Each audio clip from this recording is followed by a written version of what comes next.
Welcome to the channel. It's 1994. It's the 25th anniversary of the World Series of Poker, and Binion's Casino decided to offer a little sweetener to the winner of the main event. The winner of the main event was going to get their weight in silver. Russ Hamilton bulked up in anticipation of winning the main event and pocketed an extra $26,000 in silver. Of his win, Hamilton said, "Winning the championship was something that I wanted more than anything else in the world. It puts you into an elite group of poker players that very few people can enter." 16 years later, Hamilton found himself among another group of poker players, although this group was far from elite. They were more notorious, like criminals. More on Hamilton in a minute, but first I want to thank you, and thank you very much for your support. I appreciate all the support the channel's gotten, and whether this is your first video or you've watched the entire series, I thank you for joining us. Liking, subscribing, and clicking the notify button tells YouTube that someone somewhere likes the content. And again, I really appreciate it. Thanks. All right, let's get back to this scumbag Hamilton. Russ was originally from Michigan. Not much is known about his childhood. He started his adult life pursuing an engineering degree, but decided to give that up for a career as a poker player. In the 1970s, Hamilton played poker mostly in home games in the Detroit area. In his mid-30s, he decided to move to Vegas. In Vegas, he played poker and blackjack and also was pretty heavy into sports betting. For a time, he played tournament blackjack, but at one point, the casinos barred pro blackjack players from tournaments. So, Russ focused his attention almost completely on poker. His 1994 main event victory was his biggest legitimate score, earning him $1 million plus his weight in silver. Beyond that, his tournament success was limited over the years. After his World Series win, Hamilton got more into the business side of gaming. He is credited with inventing elimination blackjack, a form of blackjack used in the Ultimate Blackjack Tour. You may recall that the Ultimate Blackjack Tour was a televised tournament with blackjack pros and celebrities back in 2006. It lasted for 2 seasons and included such people as Hollywood Dave Stan, Miami John Cernuto, Antonio Esfandiari, Erica Schoenberg, Freddie Deeb, and Las Vegas advisors Anthony Curtis. Hamilton's troubles started when he joined Ultimate Bet as a consultant. At first, things were great. He used his connections to help recruit people like Phil Hellmuth and Andy Duke to rep the site. He got Ultimate Bet to get behind his idea for the Ultimate Blackjack Tour. Life was good. Then he got involved in more of the back office operations of the site, the programming and development end of things. This is where God Mode started. Hamilton used a feature that allowed him to see the hole cards of everyone at the table. Now, I would probably still find a way to lose if I had God Mode because I just suck at online poker. But for Russ, it was quite the bounty. When regulators completed their investigation, they reported that Hamilton cheated players on the site out of $6 million. They amended their report later to bump that amount up to $22 million. In 2013, an audio recording was released that had Hamilton and Ultimate Bet executives discussing how to manage the situation, the cheating scandal, and all that. In the audio, Hamilton makes several claims. He claimed that Andy Duke had access to and used God Mode, but on a 15-minute delay. Andy denied ever having anything to do with accessing God Mode. Hamilton's arrogance was on display when he claimed that he didn't want to return any of the money because of what he spent to market the site and because there were players that he didn't like that should not receive refunds. He specifically mentioned Freddie Deeb as somebody that he used to stake in tournaments, and he felt that because he staked Freddie for all these tournaments, he shouldn't have to give him the money back. An interesting side note to all of this is that Hamilton and the UB management team all wanted to do what was necessary to protect Phil Hellmuth, stating that it was important to keep Phil in the dark. So Hamilton was a complete scumbag, but he remained loyal to his good friend Phil Hellmuth throughout the whole episode. Post-UB scandal, Hamilton laid low for a while. In 2011, a 2+2 member, Sliff Dog, and another player recognized Hamilton playing a 5-10-20 no-limit table at Gulfstream Park. The two berated Hamilton at every opportunity until Hamilton lost it. The floor sided with Hamilton since he was a known gambler and the 2 others were not. Sliff Dog and his friend left the casino. Greed and arrogance got the best of Russ Hamilton. There's other players that have been caught cheating that, realized what they did wrong, atoned for their sins, and many of them managed to continue on with their careers. Not Russ, though. He fleeced players for $20 million, and he doesn't seem to really care about it. He really needs to just go away. It makes me feel good to go from one of the worst people in poker history to one of the nicest and a fan favorite, Cyndy Violette. Born and raised in Queens, New York, Cyndy is yet another top player who got their start playing cards with her family as a kid. The family moved from New York to Las Vegas when Cyndy was 12. Her pro poker career started out as a part-time gig, as she also was a poker and blackjack dealer. The full-time casino jobs gave way to full-time poker as she found success at the table. She took a break from her poker exploits when she got married and had a child. Then in 1990, she played in a tournament at Caesar's Palace, just because she kind of missed it, I guess. And she won, and that got the bug going back for her, and she stuck to poker full-time after that. In 1993, a now divorced Cyndy moved to Atlantic City. She played both tournaments in cash, succeeding in variants of Hold'em, Omaha, and Stud. Her Hendon Mob record shows lifetime tournament earnings of $1.4 million. Her biggest accomplishment came in 2004 when she won a WSOP bracelet in the $2,000 7-card stud high-low split 8 or better event. Cyndy got some TV time on shows like Poker Royale, where she played on the Unabombers team. Upon finding her Twitter account, I noticed that she opened a restaurant in Vegas. It was a vegan, organic restaurant and juice bar. I was excited at the prospect of going to Vegas and maybe running into Cyndy and talking healthy lifestyle and poker with her, but sadly, it's closed. Cyndy always brought a positive attitude to poker and demonstrated that even a top pro can find a balance between success at the table and a healthy lifestyle.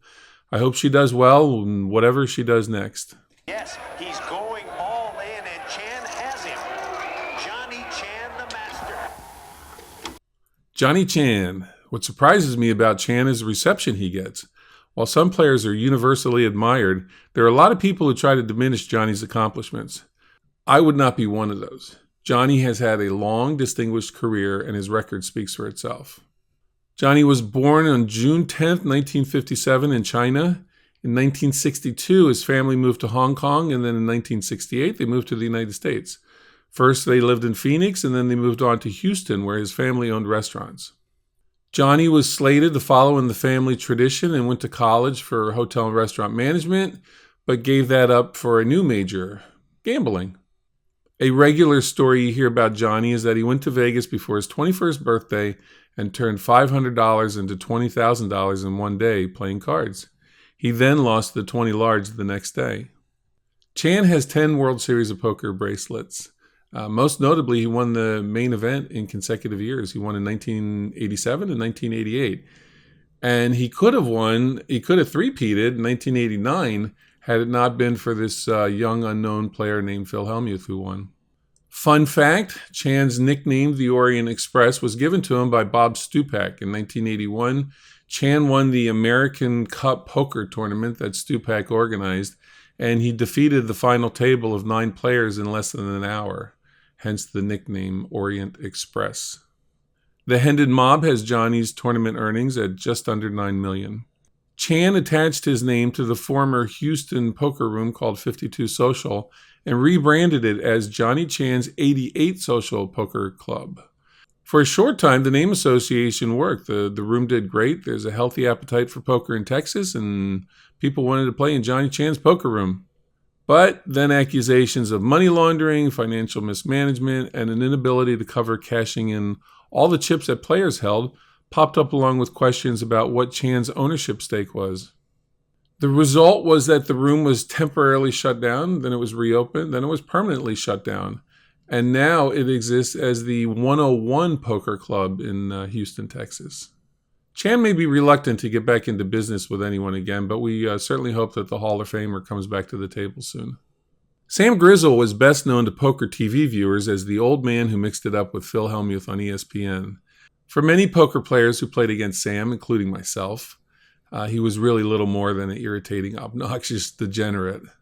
In my experience of playing against him in lower no-limit cash games, 2-5, that kind of stuff, he'd get under the skin of like maybe 20 to 30% of the players, and they would get angry and they would be upset with him, and he would just needle them and he would just pounce. I think for the rest of us, the other 70 to 80% of us, we just found him, like I said, irritating or mildly amusing. The man could be funny, but for the most part, he was just irritating. There were many stories about his degeneracy. The most pathetic was one relayed by Todd Brunson that was featured in Denver's independent newspaper, Westward. They did an article on the worst fathers in history for Father's Day, and Sam made the cut.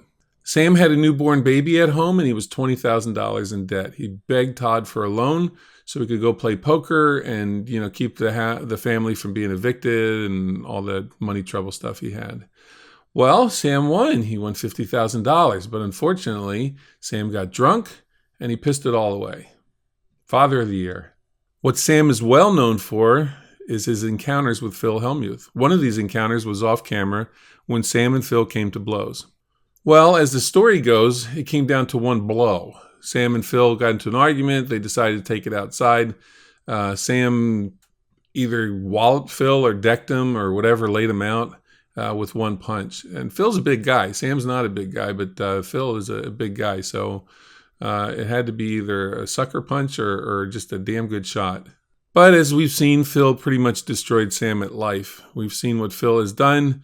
Sam didn't do much. He has a fairly steady stream of tournament cashes, but nothing of significance. A lot of smaller events with an occasional major tournament appearance thrown in. Sam passed away in October of 2020 at the age of 67. He left behind some friends, for sure, but he also left behind a lot of people that just didn't like the guy. If you don't get skeeved out by reading dead people's social media, Sam's Twitter is still there. And I got to say, some of it characterizes the man really well, but some of it is downright funny. Shout out to Chainsaw, Alan Kessler, who's watches a lot of these videos. I've gotten a lot of comments from him, and I really appreciate his feedback. He's mentioned in one of Sam's tweets from back in 2013. So, R.I.P. Sam. The multi-talented Erica Schoenberg-Lindgren started off as a blackjack player who switched to poker. She was also a beach volleyball player and a model. Born in Akron, Ohio on March 25th, 1978, Erica has succeeded in pretty much everything she's attempted to do. She's another one who came from a family that liked to gamble. Young Erica would have her father place horse racing bets for her. She loved numbers, which was a good thing because she became involved with the MIT blackjack team. She finished second in the 2005 World Series of Blackjack. After that accomplishment, she was tagged with the nickname of Blackjack Babe. After that accomplishment, she also decided to turn her attention to poker. Her first exposure in the poker world was a strip poker video that was released on DVD. She's had some decent cashes in her poker career. She's had a handful of final table appearances at undercard WPT events. She was on TV a few times. Her romantic life became a topic of discussion when she first dated and then became engaged to French poker pro David Benjamin. She met David at the Bellagio poker room. He asked her out. That was that. They dated, lived together in Henderson, got engaged, but never made it to the altar. They broke up in 2009. She then met, dated, and married Eric Lindgren. Good job there, E-Dog. They got married in 2011, but they divorced in 2014, largely because of Eric's financial woes. In 2015, he filed for bankruptcy with debts of around $10 million. So, debts, financial woes, that type of thing didn't really work out for the marriage.